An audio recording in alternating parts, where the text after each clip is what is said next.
शिव, गणेश और पार्वती। गणेश के जन्म की कथा। सद्गुरु कहानी सुना रहे हैं कि किस तरह शिव ने गणेश का सिर काट दिया और बता रहे हैं कि लोकप्रिय धारणा के विपरीत उनके सिर के बदले हाथी का नहीं बल्कि शिव के विचित्र साथियों, जिन्हें गण के नाम से जाना जाता था, उनके सरदार का सिर लगाया था। गणेश जी की कथा। सद्गुरु शिव एक तरह के घूमते फिरते रहने वाले पति थे। वह लगातार कई सालों तक घूमते रहते थे। वे कहीं भी चले जाते थे। उन दिनों कोई सेल फोन और ईमेल नहीं हुआ करते थे, इसलिए जब वह जाते थे तो पार्वती का उनके कोई संपर्क नहीं रहता था और वह काफी अकेलापन महसूस करती थीं। साथ ही शिव की प्रकृति को देखते हुए उन्हें मानव मूल का नहीं यक्ष स्वरूपी माना जाता था, इसलिए पार्वती उनके बच्चे को जन्म नहीं दे सकती थी। तो अपने अकेलेपन और इच्छा के कारण और मातृत्व भाव की वजह से उन्होंने एक शिशु को बनाने और उसमें प्राण फूंकने का फैसला किया। उन्होंने अपनी एक चीज ली, अपने शरीर पर लगे चंदन के लेप को तेल के साथ मिलाकर एक शिशु का रूप दिया और उसमें जीवन डाल दिया। यह भले ही दूर की कौड़ी लगे, लेकिन आजकल विज्ञान में भी इस तरह की चर्चा होती है। पार्वती ने उसमें प्राण फूंक दिए और एक बच्चे ने जन्म ले लिया। शिव ने गणेश का सिर क्यों काटा? कुछ साल बाद जब वह लड़का करीब 10 साल का था, तब शिव अपने गणों के साथ लौटे। पार्वती स्नान कर रही थी और उन्होंने उस छोटे बच्चे से कहा, ध्यान रखना कि कोई इस तरफ न आने पाए। लड़के ने कभी शिव को देखा नहीं था, तो जब वह आए, लड़के ने उन्हें रोक दिया। शिव दूसरे ही मूड में थे, रुकने के लिए तैयार नहीं थे, तो उन्होंने अपनी तलवार निकाली और लड़के का सिर काट दिया। फिर पार्वती के पास आए। जब पार्वती ने उनके हाथ में खून लगी तलवार देखी, तो वह समझ गईं कि क्या हुआ। उन्होंने लड़के को सिर विहीन वहां पड़े देखा तो उनका गुस्सा भड़क गया। शिव ने उन्हें समझाने की कोशिश की, कोई बात नहीं, वह तुम्हारा असली पुत्र नहीं है। आखिरकार तुमने उसे बनाया और मैंने नष्ट कर दिया, इसमें क्या परेशानी है? लेकिन वह सुनने के मूड में नहीं थी। गणेश के पास हाथी का सिर क्यों नहीं है? बात को सुलझाने के लिए शिव ने अपने एक गण का सिर लिया और लड़के की धड़ पर लगा दिया।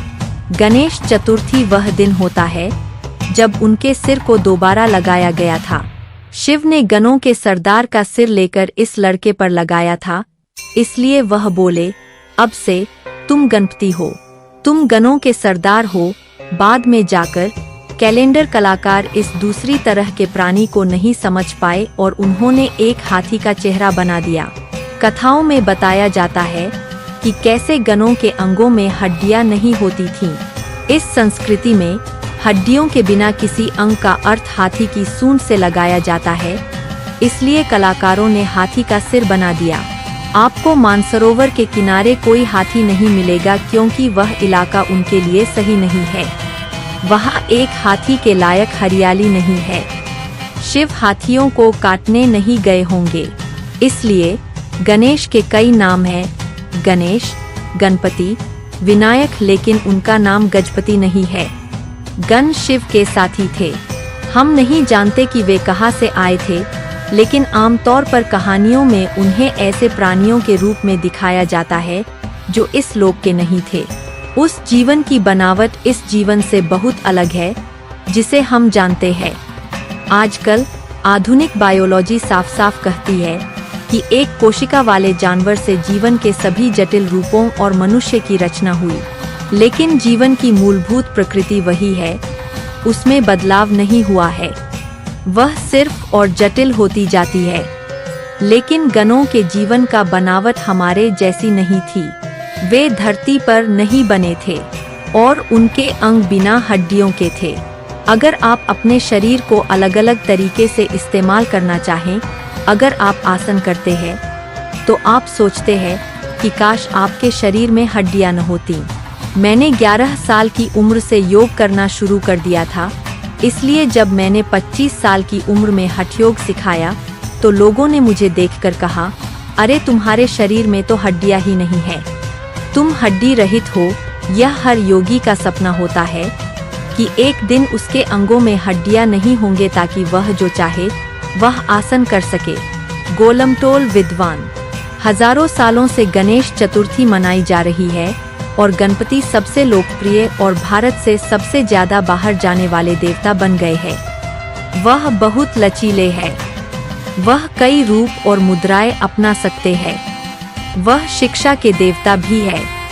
वह एक बड़े विद्वान थे। गणपति को हमेशा एक किताब और कलम के साथ दिखाया जाता है जो उनकी विद्वता को दर्शाता है। उनकी विद्वता और बुद्धि आम इंसानों की क्षमता से परे थी और उन्हें भोजन बहुत पसंद था। आम तौर पर अगर किसी को विद्वान दिखना है तो वह दुबला-पतला होना पसंद करता है, लेकिन यह खाते पीते गोलमटोल विद्वान थे। इस दिन आम तौर पर लोग मानते हैं कि आपको बस अच्छा खाना चाहिए। लोगों ने सिर्फ उनका मोटा पेट देखा, लेकिन नए सिर में उससे बड़े दिमाग को नजरअंदाज कर दिया। वह सबसे महत्वपूर्ण है। उनका पेट बाद में मोटा हुआ। शायद इतने बड़े सिर के साथ उनका चलने का मन नहीं करता था, लेकिन महत्वपूर्ण यह है कि उनकी बुद्धि बढ़ती रही। तो यह दिन सिर्फ खाने का नहीं है। इस दिन आपको अपनी बुद्धि को बयाना चाहिए, पेट को नहीं। सभी योग अभ्यास एक तरह से इसी बारे में है कि आपकी बुद्धि को एक जगह अटका हुआ नहीं होना चाहिए। ऐसे हजारों उदाहरण हैं जहां लोगों ने सरल आध्यात्मिक अभ्यासों से कई अलग अलग रूपों में अपनी बुद्धि को बढ़ाया। चिंता मत कीजिए, आपकी सूंड नहीं निकल आएगी, लेकिन आप बुद्धि को और बयाने की कोशिश कर सकते हैं। गणेश चतुर्थी का महत्व। मानवता ने हमेशा अच्छे लोग पैदा करने की दिशा में काम करने की बड़ी गलती की है। हमें अच्छे लोगों की जरूरत नहीं है, हमें समझदार लोगों की जरूरत है। अगर आपके पास समझदारी है तो आप सही चीज करेंगे। लोग मूर्खतापूर्ण चीजें इसलिए करते हैं क्योंकि उनके पास समझदारी नहीं होती। चालाकी कोई बुद्धिमानी नहीं है। बुद्धिमानी का मतलब चतुर होना नहीं है। अगर आप वाकई बुद्धिमान हैं तो आप 100% अस्तित्व के तालमेल में होंगे, क्योंकि बुद्धिमान होने का कोई दूसरा तरीका नहीं है। बुद्धिमानी का चिन्ह यह है कि आप अपने आसपास की हर चीज के साथ पूरी तरह तालमेल में हैं। आप अपने अंदर और बाहर कम से कम विचलन के साथ जीवन जी रहे हैं।